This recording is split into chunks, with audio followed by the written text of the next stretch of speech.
Assalamualaikum warahmatullahi wabarakatuh. Waalaikumsalam. Bismillahirrahmanirrahim. Alhamdulillah. Allahumma shalli wa sallim ala sayyidina Muhammadin wa ala alihi wa ashabihi wa ala amanat. Bapak Ibu para hadirin yang majelis taklim yang dimuliakan Allah Ta'ala. Alhamdulillah segala puji bagi Allah yang menghadirkan kita di kajian kita, pengajian kita, majelis kita malam Selasa. Semoga kehadiran kita menjadi asbab dosa-dosa kita diampuni. Amin ya Allah. Semoga kesalahan kita dihapuskan Allah Subhanahu wa Ta'ala. Semoga dosa orang tua kita diampuni Allah Ta'ala. Kubur-kubur mereka dijadikan taman-taman surga. Ya Rabbal Alamin. Salawat serta salam tercurah kepada baginda Rasul Sallallahu Alaihi Wasallam, keluarga beliau, sahabat beliau, pengikut beliau hingga akhir zaman. Menyambung kajian kita.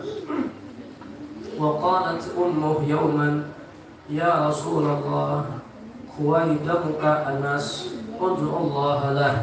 Faqala Allahumma akthir malah wa waladah wa atala umruh waghfir dhanbah wa yurwa badal al-akhirah wa adkhilhu al-jannah. Qala Anas radhiyallahu ta'ala anhu falaqad ruzqtu min sulbi siwa waladi mi'atan wa khamsatan wa ishrina haydukura wa lam yarzuq illa ibnatayn ala ma qil wa inna bustani la yathmuru fi sanah marratain fihi rayhan yaji'u minhu rihul misk wa laqad baqitu hatta su'imtul hayah wa narjur rabi'ah. Menyambung masih hadis riwayat Anas. Wa qalat ummuh, berkata ibunya Anas yauman pada suatu hari, ya Rasulullah, wahai Nabi Muhammad, khuwaidamuk, pembantu engkau, khudaimuka Anas. Ada dalam istilah ilmu nahwu sorok itu, di dalam ilmu nahwu itu istilah ditasghir, timbangan fu'ail. Jadi khuwaidamuk, ya Rasulullah, khadam, pembantu engkau yang hina siapa? Anas. Jadi kata sang ibu, ya Rasulullah, anak ulun, anak saya yang bernama Anas ini jadi pembantumu. Ud'ullah, tolong doakan olehmu Allah kepada Allah lahu kepada untuk kasih Anas. Jadi Anas umur 10 tahun diantar kemarin ke rumahnya Rasul menjadi pembantu Rasul untuk membantu aktivitas Rasul, dan ibu Anas berpesan, ya Rasulullah, doakan si Anas kepada Allah Subhanahu wa Ta'ala. Jadi pelajaran yang kita dapat dari ini penting ibu bapak, bahwa kalau pian bertemu ulama, bertemu guru, bertemu habaib, bertemu pak kiai, kalau pian punya anak kecil, tolong anak halus anak kecil itu dihadapkan ke habaib, dihadapkan, dibawa ke tuan guru, dibawa ke kiai untuk didoakan. Itu penting. Didoakan itu penting. Yang sudah kita ketahui bahwa agar anak itu jadi soleh dan solehah, sudah kita lakukan sunnah Nabi, yaitu ketika lahir sunnah diadani dan dikomatkan. Belum lagi anak yang baru lahir nih, sunnah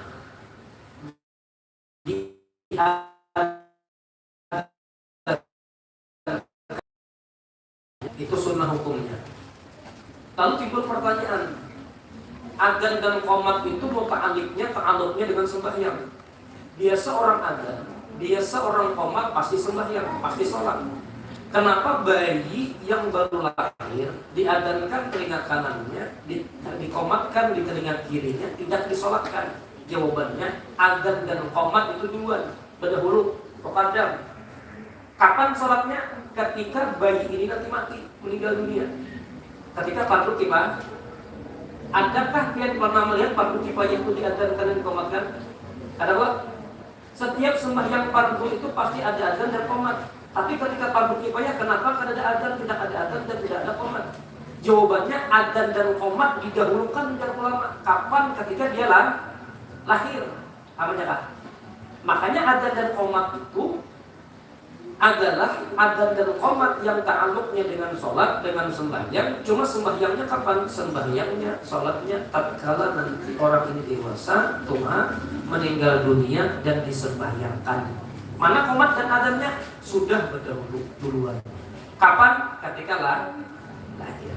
Jadi dia ulama, hidup manusia ini antara qomat dengan sholat.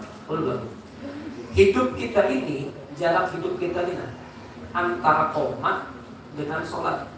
Kalau pian lihatlah sholat duhur di masjid, itu sebelum qomat sholat sunnah dulu. Antara qomat dengan sholat itu sedikit sekali waktunya, kada lawas. Maka dia ulama, hidup manusia ini hitungan Allah begitu pendek antara qomat dengan sembahyang. Jadi itu panjang umur kita ini. Jadi panjangnya handap-handap kalau hitung orang berhari, pendek-pendek umur. Jadi yang pertama, yusannu ayu adzana fi udhunil yumna wa yuqamu fil yusra hina yuladu. Lihat dari Ibnu Sunni. Dalam hadis riwayat Ibnu Sunni, man wulida, siapa yang dilahirkan lahu bagi siman mauludun, siapa yang dilahirkan yang dianugerahkan Allah seorang anak, fa'adzana, lalu dia adzan fi udhunihil yumna, di telinga kanan si anak yang baru lahir, wa aqama fil yusra, dan dia qomat di telinga kiri si anak yang baru lahir. Lam tadurruhu ummu sibyan, kata Rasul, tidak akan menimpa terhadap bayi tersebut jin yang bernama ummu sibyan. Ketika bayi baru lahir itu ibu ada namanya jin, hantu bahasa Banjarnya. Jadi hantu itu mengganggu kepada ibu-ibu yang mau melahirkan. Yang disebutkan dalam riwayat Nabi disebut hantunya itu ummu sibyan. Nah, jadi kalau pian adzankan dan pian qomatkan si anak itu, maka si jin yang bernama ummu sibyan ini tidak akan berani mengganggu anak. Wal yakunu, qala ulama, berkata ulama, yusannu hadzal adzan wal iqamah walau min imra'atin. Tiba-tiba dia melahirkan. Dia punya menantu, punya anak cewek, perempuan. Punya menantu pegawai negeri, tugas di Jakarta. Bini melahirkan. Siapa yang mengadani? Itu pertanyaannya. Joko Hendra, ini oleh khususnya manggil Sanusi kejauhan ke mana? Atau Maulana jauh lagi seberang. Di sini siapa yang adzan? Atau suami pian punya suami pian kabur, mana pegawai jauh, pekerjaannya jauh sekali, bini beranak, siapa yang mengadzankan? Lakikah lewat HP? Kada perlu, habis pulsa. Di sini kata ulama, berkata ulama, yusannu hadzal adzan untuk bayi yang baru lahir dan qomat untuk bayi yang baru lahir, walau min imra'atin, kalau suaminya tidak ada, maka kesunahan itu jatuh kepada istrinya, bininya. Jadi bini mah ada nih, mana seorang beranak, hancur liui. Mana seorang yang ada nih beranak, aduh laki kita mau olah aja, mulai kacau negara ini. Jadi siapa mengadani? Kada perlu pian panggil dokter, kada perlu pian panggil perawat pemhendra. Sidin sibuk di rumah sakit mau operasi orang. Jadi siapa? Pian aja, pian adani. Makanya perlu perempuan itu hafal adzan. Walaupun tidak disunahkan adzan perempuan ketika sembahyang, tetapi kesunahan itu ketika bayinya baru lahir. Bahkan disebutkan kalau si istri itu lebih solehah deh, bagus istri yang mengadzankan. Suaminya sholat sembahyang belang kambingan, bininya belang kucingan. Terbagus belang kucing, lari saya pada belang kambing. Bininya aja. Jadi li'anna hada laisal adanu alladhi huwa min wadhifatir rijal. Jadi adzan untuk bayi baru lahir itu bukan semata-mata tugas seorang suami, tetapi bisa suami bisa istri. Paham aja kan? Kalau dia nanti baru kawin, anak baru kawin, suaminya kedada kemana tugas, di mana tugas di planet Pluto tugas. Ya bener tugas. Siapa yang adzan? Pian aja sudah adzan. Kalau ustaz tidak usah panggil ustaz, kalau usah panggil tuan guru, adzan ini sendiri. Adzan di kanan, qomat di kiri. Bisa aja kah? Nah, coba kasih anak pulang bahasa. Ayyakula fi udunil yumna sudah diadani. Ini ulun berikan amalan yang sering-sering dibaca ulama, habaib, kiai-kiai ini ulun bacakan. Apa yang mereka baca di telinga si anak itu, jangan asal-asal baca. Kita baca surah-surah atau macam-macam ya. Di sini disunahkan ayyakula fi udunil yumna, sesudah ada qomat, hendaklah dibacakan di telinga kanan si anak tadi, inni u'iduha bika wa dzurriyyataha minasyaitonir rajim. Surah apa? Surah An-Nas lah. Surah An-Nas. Al-Imran punya tasmiyah nih nah. Ya tasmiyah innallaha astafa Adam. Ada di situ potongan Al-Imran 33 34 gitu. Kita cari inni u'iduha bika wa dzurriyyataha minasyaitonir rajim. Biar bisikan di telinga kanan si bayi. Bacakan itu inni u'iduha bika wa dzurriyyataha minasyaitonir rajim. Bacakan, jangan ditiup. Tiup habis pecah gendang telinga kanan. Dibacakan aja pelan-pelan saja. Itu penting. Adzan sudah dibacakan ini surah Ali Imran kalau tidak salah ayat 34 35 33 34 yang biasa dibaca orang tasbih. Nah, itu penting. Yusanno disunatkan lagi ayyaqra'a hendaklah pian baca sesuami kan istri kan fi udunil yumna banyak rupanya yang dibaca. Bukan adzan saja. Habis itu inna u'ituha tadi. Yang selanjutnya disunahkan membaca surah Al-Qadar. Apa? Lam yaqulil ladzina kafaru. Salah. Inna anzalnahu fi lailatul qadar wa ma adraka. Itu ulun melihat orang itu membacakan di kepalanya biasa sambil megang ubun-ubun. Biasa ustaz kiai itu lihat ubun-ubun pegangnya. Mulutnya komat kamit. Nah, ada juga yang pindah panidianya. Padahal dia dibaca. Antam juga kayak tuan guru. Di antara asbab hancurnya dunia dan agama dalam kitab Nasihatul Ibad disebutkan sebab hancurnya agama dan dunia ini karena orang bungul mengaku alim. Ulangi. Di dalam kitab Nasihatul Ibad perkataan Sayyidina Ali di antara satu daripada 4 sebab hancurnya agama banyaknya orang mungul menjadi ustaz, banyaknya orang mungul jadi kiai itu tuh asbabnya tuh. Ada kan sudah? Kalau ada belum lah, alhamdulillah. Jadi penbaca di telinganya lah yang ini inna anzalna sampai habis. Wakilah keajaibannya kalau pian bacakan di telinga kiri, di telinga kanan anak yang baru lahir. Inna anzalnahu fi lailatul qadar. Man siapa fa'ala membaca itu bihi dengan surah dzalik lam yuqaddirillahu alaih.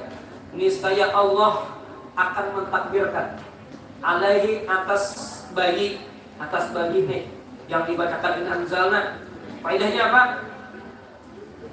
Zina Allah takdirkan dia terpelihara daripada zina tula umrih seumur hidupnya.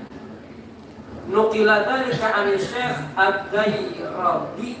Ini dinukil dari perkataan Syekh Ad-Dairabi in anzalna di sebelah kanan supaya anak ini selamat daripada zina. Bisa aja lah.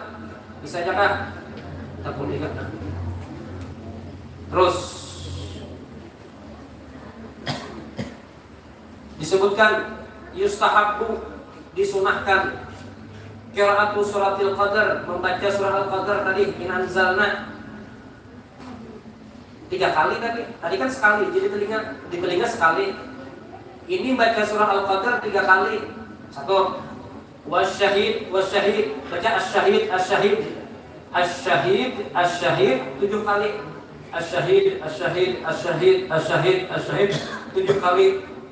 Disambung albar, albar, albar, albar 7 kali. Di mana baca? Di kepala si bayi. Nah ini yang inanzalna 3 kali di kepala. Yang di telinga kanan cuma sekali inanzalna. Ini yang 3 kali di kepala bacanya. Pegang ubun-ubun si bayi tadi. Baca inna anzalna berapa kali? 3 kali. Terus sekian sambung asyahid, asyahid, asyahid berapa kali? 7 kali. Habis itu albar, albar, albar 7 kali. Di mana baca? Di atas kepala bayi. Itu bacaannya. Anak jadi anak pak anak soleh. Nah, betul. Bisa nggak sudah? Apalagi sudah, tahun lagi sudah. Nah, ini yang nggak kawin lagi sebenarnya, yang baru kawin.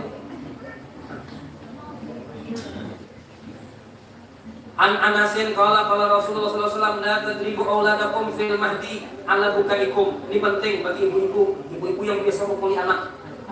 Penting ibu-ibu harus dipukuli pakai balok 88 lagi. Harus kacau ibu-ibu ini, kacau. Dalam agama memukul anak itu ibu, dalam agama memukul anak itu ketika umur 10 tahun itu dalam agama. Lalu umur 7 tahun dipukul dalam agama tidak boleh. Anak itu hanya boleh dipukul dalam kaidah agama, dalam kaidah Islam itu ketika anak umur 10 tahun. Jangan pian pernah memukul anak umur 7 tahun. Karena Nabi memerintahkan 7 tahun cuma dipukul. 10 tahun baru. Lalu pian 7 tahun pian pukul. Kadang-kadang lagi dia ngis ngomong Nabi. Mati anak. Ya Allah, tidak boleh. Itu nanti cerita lain. Kata Rasul, la tadribu auladakum fil mahdi ala bukaihim. Jangan pernah pian memukul anak yang masih halus. Jangan dipukul ala bukaihim sebab tangisan mereka. Fa inna buka as-sobi, ternyata ibu rahasianya dibukakan oleh Rasul. Ternyata tangisan anak itu adalah rahasia. Fil mahdi arba'ata asyhur, syahadatu alla ilaha illallah. Ketika anak berumur 4 bulan, tangisannya itu bermakna la ilaha illallah. Ya. Jadi kan boleh dipukul, kalau mukul anak 4 bulan dipukul. Ketulahan, karena tangisannya itu berisi ya Rasul la ilaha illallah. Paham ya? Jadi kalau dia nangis biarkan aja. Guring apa ya? Nah, ini 4 bulan tangisan pertama itu zikir la ilaha illallah. Sama ayam itu nah. Ayam itu ketika berkokok kata Sayyidina Ali di pagi hari itu bunyinya apa? Apa bahasa kitanya tuh? Lagi bahasa kitanya. Wahai ya ghafilun udhkurullah, itu suara ayam ketika ayam bangun jam 4 jam 3. Karena kecilnya pita suara ayam, karena halusnya, sehingga ayam tidak mampu berucap ya ghafilun udhkurullah. Jadi suaranya halus sehingga pita suaranya kecil, yang keluar kuku. Sebenarnya isinya wahai orang-orang, wahai hamba-hamba Allah yang lupa, udhkurullah, ayo bangun sembahyang subuh. Itu bunyi ayam. Oleh sebab itu di antara ulama fikih berfatwa bahwa di antara asbab untuk mengusir jin itu memelihara ayam.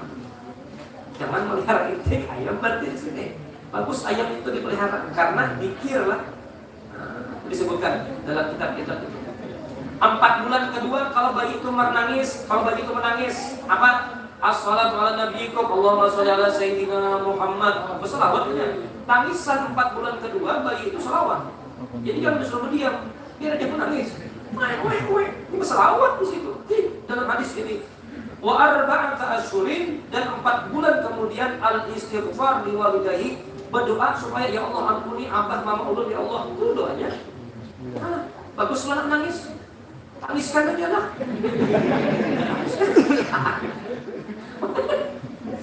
Anak kan menangis ketawa lucu lagi, harusnya ketawa. Gigit biar menangis. Jadi kalau orang tua itu udah banyak berdosa, habis melakukan dosa, gigit anaknya, gigit kalau gigit harus dicubit anaknya biar menangis. Kenapa anak dicubit? Istighfar dia nangisnya aja. Supaya abah mamanya diampuni. Ini ada di sana. Akhrajahu al-Khatib fi Tarikh Baghdad, dikeluarkan oleh Al-Imam Khatib dalam tarikh Baghdad. Itu penting lah. Jadi tangisan 4 bulan zikir, 4 bulan kemudian salawat. Tangisan 4 bulan selanjutnya apa? Istighfar. Nah setelah itu kalau menangis juga tuh minta duit itu kan 4 bulan berarti 1 bulan aja. Nah, terus tadi disebutkan bahwa membacanya yang inna anzalna 3 kali di kepala lah, 3 kali anzalna, asyahid 7 kali, sambung albar di mana? Di kepalanya, di ubun-ubunnya berapa kali? 7 kali. Boleh pegang kepala bayi itu. Inna anzalnahu fi lailatul qadar. Itu 3 kali lah sampai habis, baru asyahid sampai 7 kali, baru albar. Kalau di telinga kanan tadi kan adzan sekali, habis itu apa? Inni u'iduha dengan inna anzalna sekali. Boleh yang mengusut ini Bapak Ibu perlu yang pahami. Sebentar lagi bulan Muharram, banyak santunan kepada anak yatim atau yang biasa menyentuh kepala anak yatim, menyapu kepala anak yatim. Ada etika, ada cara menyapu rambut anak yatim dengan cara menyapu kepala anak seorang itu beda. Belum bacakan hadisnya. Riwayat Khatib an Ibnu Abbas. Kata Rasul, imsah rasal yatim hakada ila muqaddam ar-ra'si. Jadi riwayat daripada Al-Imam Khatib daripada Sayyidina Ibnu Abbas radhiyallahu taala anhu bahwa kata Rasul, apabila kalian menyapu rambut anak yatim itu bukan dari depan ke belakang. Kita kan menyapu rambut anak tuh yatim muka ke belakang, anak seorang muka ke belakang juga. Ternyata dalam riwayat ini menyatakan kalau anak yatim itu dari belakang ke muka. Jadi dari belakang, di bebaliknya.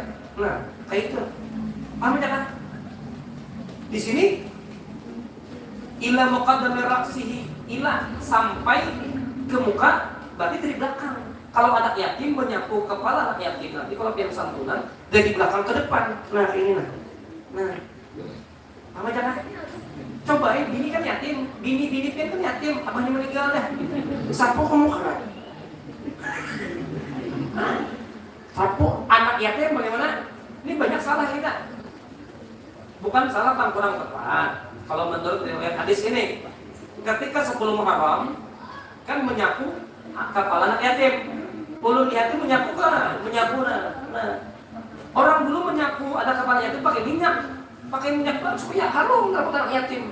Nah, menyapunya caranya kurang tepat. Yang tepat menurut riwayat hadis ini Imam Khatib dari belakang. Paham aja kan? Dari sini nih, dari akhir kepala. Nah, kalau anak sendiri nih, waman lahu ab, kalau anak itu ada bapaknya, baik anak pidan atau anak orang, pokoknya ada abahnya. Ada abahnya nih, masih hidup maksudnya. Ila mu'akhir ra'si, dari muka ke belakang. Paham aja kan? Jadi ada anak sini, anak datang. Musut kepalanya, memusutnya itu lihat tanya, ada apa kan? Ada apa ada? Ujarnya, abah yang baru, abah yang lawas. Nah, pintar anak ini. Kacau negara kita suruh sih. Anak bapak.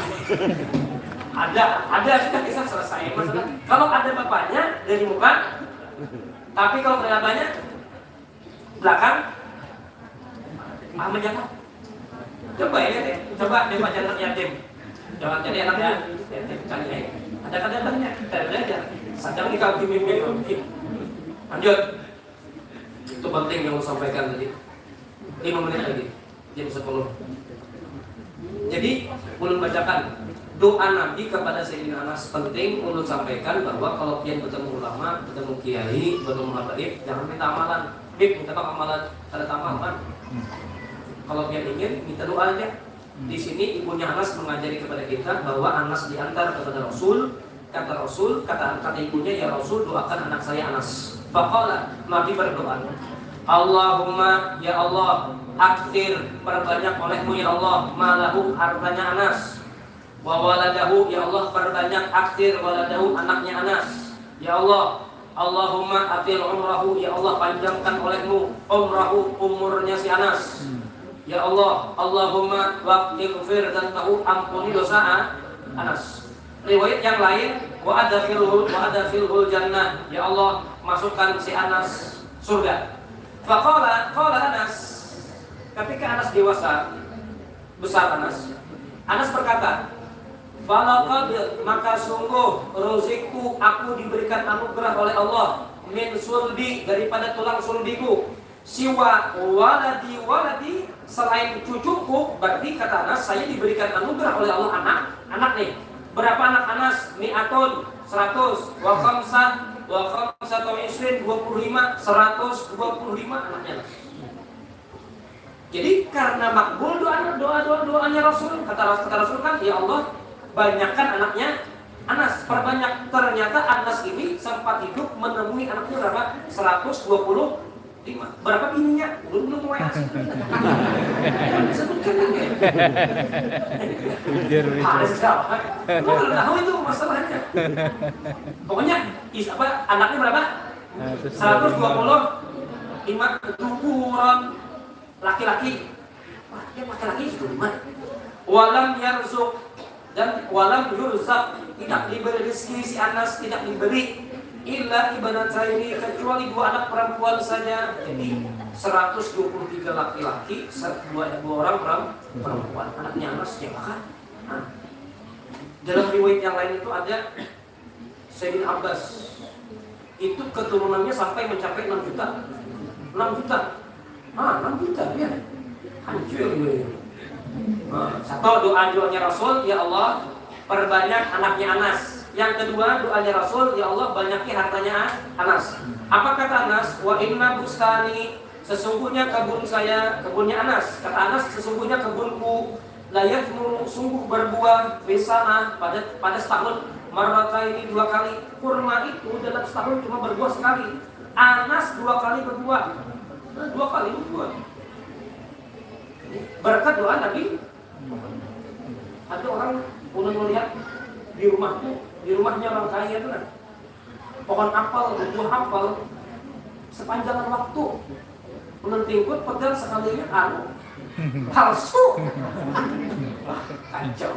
Di sini Anas setahun 2 kali. Ya Allah. Kemudian kita sugih berada. Amin. Anak mana 3 orang sugih. Kita nggak bisa sugih. Masuk banyak isi duit 200 miliar cukup baik. Wafihi, dan pada kebun Anas itu raihanun, ada kembang, ada bunga raihan, makanya namanya raihan.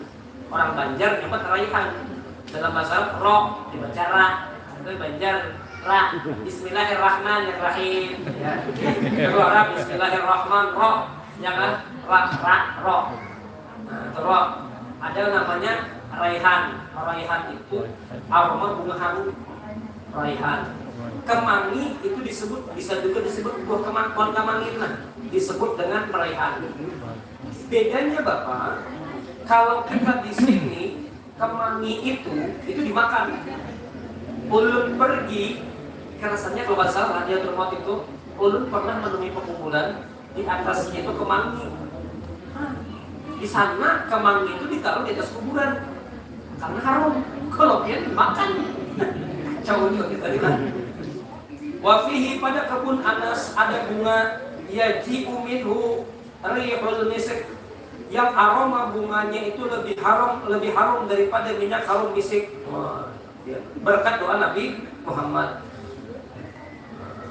Walaqad baqitu, sungguh aku panjang umur, hatta su'imtu, sehingga aku bosan. Anas ini umur 125 tahun, kawan meninggal sudah semua. Jadi kata Anas, hatta su'imtu al-hayata, saya ini bosan sudah hidup, kepanjangan umur. Ada si Anas ini. Wa ana arjur rabi'ah, dan aku mengharap tinggal satu doa Nabi yang belum kudapatkan. Apa doa Nabi? Wa adkhilhul jannata, ya Allah, kata Rasul, masukkan si Anas surga. Nah, ini lagi yang belum kudapat. Doa Nabi, banyak harta sudah dapat, banyak anak dapat, umur panjang dapat. Cuma satu jar Anas yang saya belum merasakan. Apa? Masuk surga. Karena doa Nabi kepada Anas, wa adkhilhul jannata, ya Allah wa adkhil, masukkan olehmu ya Allah hu akan Anas al jannata, masuk dalam surga. Itu kata Anas, wa ana arjur rabi'ah, semoga ulun masuk surga. Mudah-mudahan kita segera masuk surga Allah Subhanahu wa taala. Dosa kita diampuni oleh Allah Subhanahu wa taala. Semoga kita berkumpul di sini, berkumpul di surga Allah Subhanahu wa taala.